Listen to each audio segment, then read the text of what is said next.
Yo mga Abel, welcome back nga pala sa Tagaytay Pigeon Channel. Today's video mga Abel, mag-aabang tayo ng ibon natin, second lap derby na natin sa Rojas Isabela. So ang distance ng Rojas sa atin is 250 kilometers.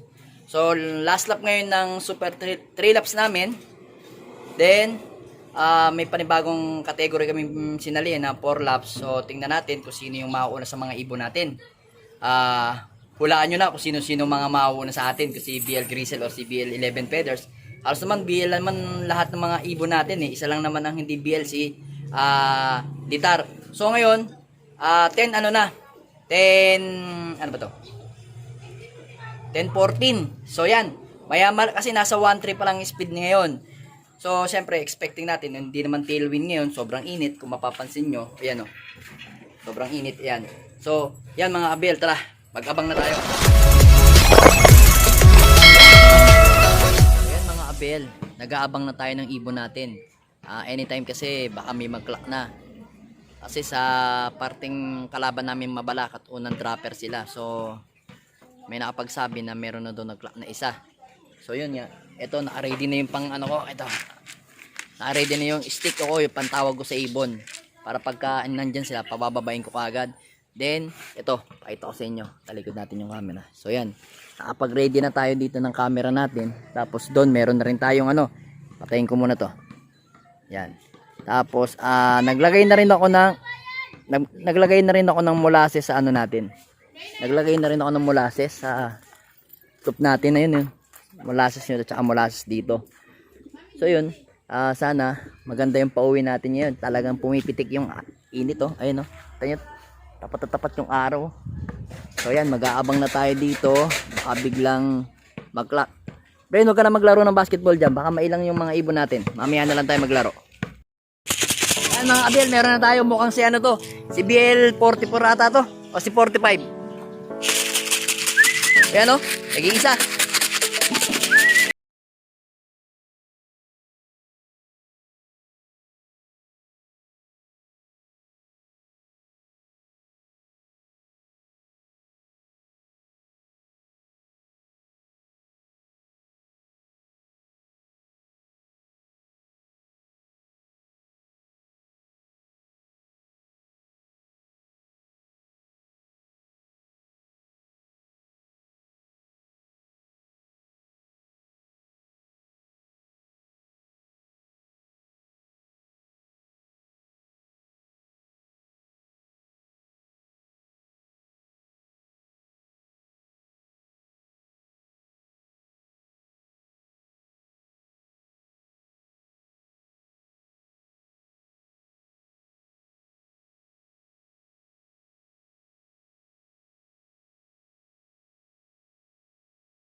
So ito mga Abel, meron na tayong pauwing isa, si BL ito.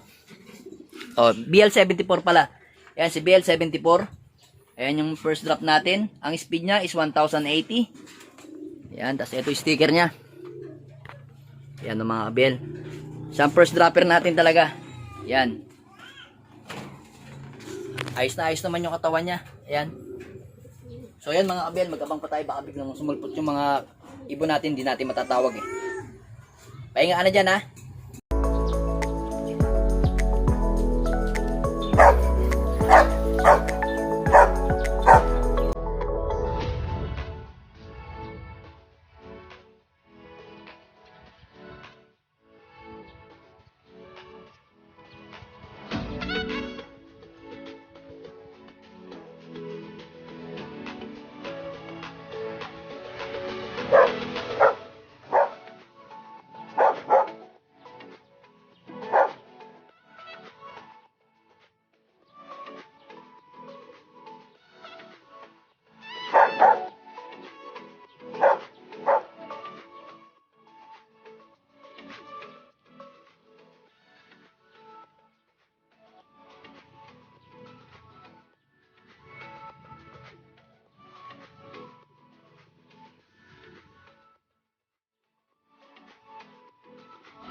So yan mga Abel, no, nakita nyo yung anak ko ang nag-clock ng ibon si Grisel.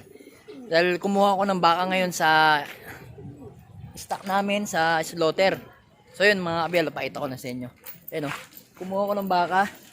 So yung anak ko, pinagbantay ko siya, nagtok-tok ng ng patoka para bumaba si Grisel. So ngayon ito, papakita ko si Grisel sa inyo. Medyo sabi ng anak ko mabaho daw. Medyo mabaho si si Biel Grisel. Ito to, pakita ko. Yan, yan. Yan si Biel Grisel, oh. Ganun talaga. Ewan ko saan to sumadsad o o may naano siguro tong ipot sa katawan niya, no. Yun, no. Pero okay lang naman siya. Clock din naman siya eh. Nasa 900 plus pa yung clock niya. Ayan, Biel. Kasi ito naman yung sticker niya. Anak ko na nag-scratch. Kasi marunong naman yung anak ko. Yung pangalawa kong anak si Ivan. So yan mga Biel. Bali ang hinihintay na lang natin is si BL11 Feathers, si BL75 at saka si Litar. So yan mga Biel, no. Saan ka ba galing? Ba't nagkaganyan na itsura mo? Medyo talagang hard race lang talaga ka Biel. Biel Grisel, pero magaling ka pa rin. Clock pa rin tayo. Live pa rin tayo sa Patibayan. Sa Cybet 500, no? Thank you. So ayan, pahinga muna dyan. Mag-aabang pa tayo ng ibang ibon. Mga kasama mo ha. Sige. Ito, andito si BL74. Yung napansin nyo, yan o. Tumatango-tango si BL74. Ayan o. Ayan o. Paris na. Tapos si BL Grisel nandyan na. So yun mga abela, makakwento ko lang sa inyo. Itong dalawang to is same lang yung tatay nila. Iisang tatay nila si BL Blue Bar na si Tergiuselis. Pero magkaiba sila ng nanay.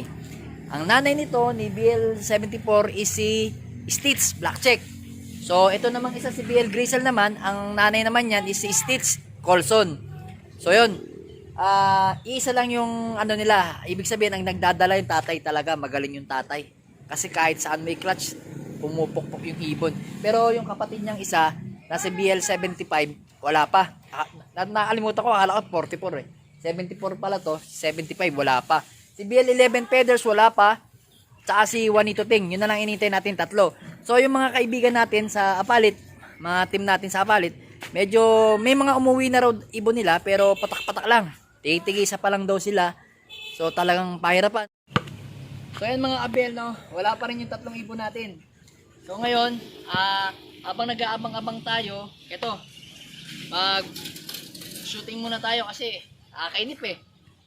At least dito, habang nag-shooting ako, malilom naman. Makikita ko naman kung may babagsak na, may video naman tayo doon. So mag-shooting muna tayo mga abel.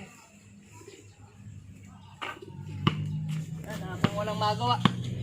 Kasi ito lang yung gagawin natin. Dito lang ako pagka walang magawa, nag-shooting.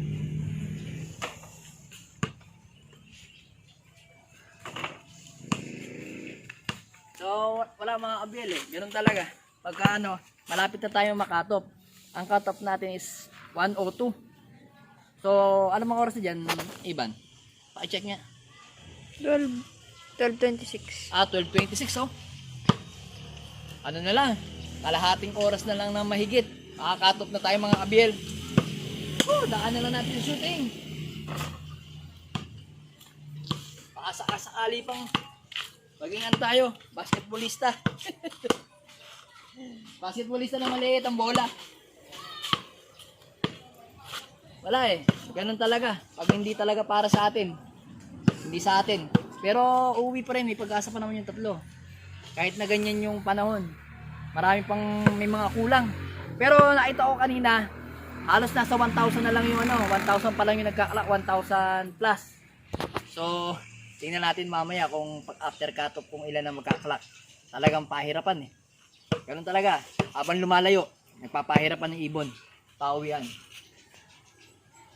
So yun nga mga kabel, ibinaba ko na yung bandera natin. Wala na, cut-off na yung tatlo nating ibon na si BL11 Feathers, si BL75 at saka si Juanito Ting. Pero until now wala na, 130 na, wala pa rin sila.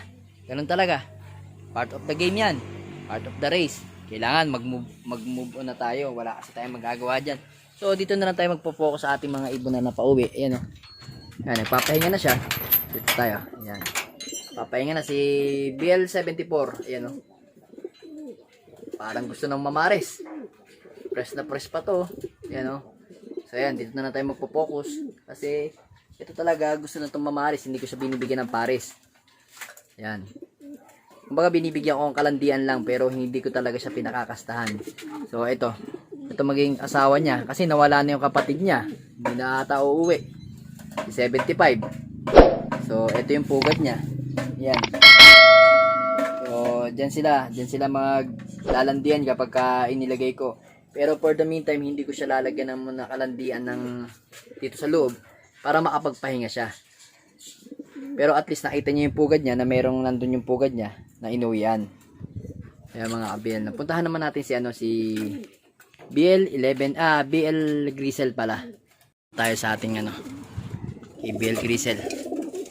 So ayan, si BL Grisel nagpapahinga na siya. Kumain na rin siya. Talagang siya na lang inaasahan natin 'yon. Hindi, matigas talaga ulo. Ito yung kanina yung lipad ng ibon. Sa atin kanina yan. Pasaway kanina yan. Si BL Grisel na yan. Kapatid niya yan eh. So ito mga kabiel. Ito na lang yung live nating ibon. At saka si BL 74. So ito yung niya, sticker niya oh. So yan mga kabiel.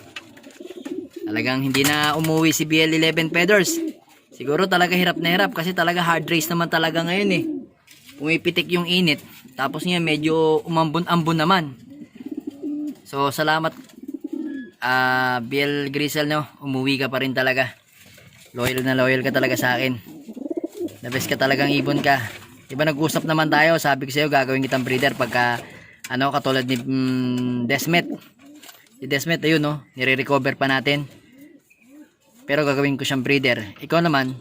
Tapusin mo lang tong karera na to. Gagawin na kitang breeder no. Kasi malaki-laki na rin yung hinakot mo sa akin na pera sa achievement sa natin. So asawa mo naman, kapatid mo rin. So yan nga Bel. Buti nawala na yung dumi mo. Kanina ang dumi niya oh. Natuyo na yung dumi niya kanina ng tubig dito. Talagang pagod na pagod siya oh. Ayun makikita nyo. Kasi kanina to, napakadumi dito kanina. Ayan no, ngayon natuyo na siya. Tapos bukas paliliguan natin siya. Aray. Bitaw.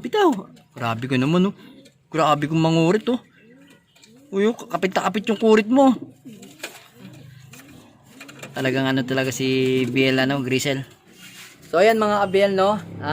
Ganyan talaga, part of the reason. Talagang hindi umuwi yung tatlong ibon natin. So move on na lang tayo. Harapin natin yung mga nag-clock nating dalawa. Kasi meron pa namang 3 laps. So talagang pahirapan. Live pa naman tayo sa Patibayan. Sa Cybet na 500. Sa SKO na 1K. Sa KO na guaranteed na 200,000, young bird, old bird, live pa rin tayo. So yun, doon na lang tayo magpo-focus kasi si BL Grisel, nasa kanya lahat ng category. May off color siya, may young bird siya, may OB, may 4L, may SKO na 1K, KO na 200 na guaranteed na 200,000 yun. 200,000 ata, 100K. Then, yun nga, nasa kanya lahat. Tapos sa susunod na lap, i-entryhan uli natin silang dalawa. So, yun. Sana, magtuloy-tuloy na lang yung dalawa. Kasi, nung nakaraan kasi, di ba, si BL74, siya yung second dropper natin. Yung si BL Grisel naman, pangalawa sa huling umuwi natin. So, ngayon, pangalawa sa mga ibon natin, 900 plus na lang speed niya. Pero, okay lang yun. Kasi, gano'n naman talaga yung mga ibon natin. Si BL, slowly but surely. Ayoko nga na matulin siya kasi pag matulin siya, anong nangyayari? Yun nga, pag sobrang tulin sa umpisa, pagdating sa yun nga sa mga palayo na bumibigay. Yung ibon natin si BL Grisel, alalay lang at saka si BL 74. So ayun mga kabiel no, hanggang dito na yung video ko. Sa susunod, magsa-shoutout ako. Kasi hindi ako makapag-shoutout ngayon kasi nga medyo busy ako, may mga ginagawa rin talaga ako sa mga business ko. So bukas isi-save ko yung mga isa-shoutout ko para ma-shoutout natin yung mga viewers natin dyan. So ayun mga kabiel no, maraming salamat po sa inyo. Paiwanan lang po ng like at share tong video na to. At doon po sa mga hindi pa nakaka-subscribe, please subscribe. Tsaka pakipindot na lang po yung notification bell para updated kayo sa lahat ng video na i-upload ko na kagaya nito. So mga kabiel ka-Desmet, maraming salamat sa inyo. Happy flying and God bless.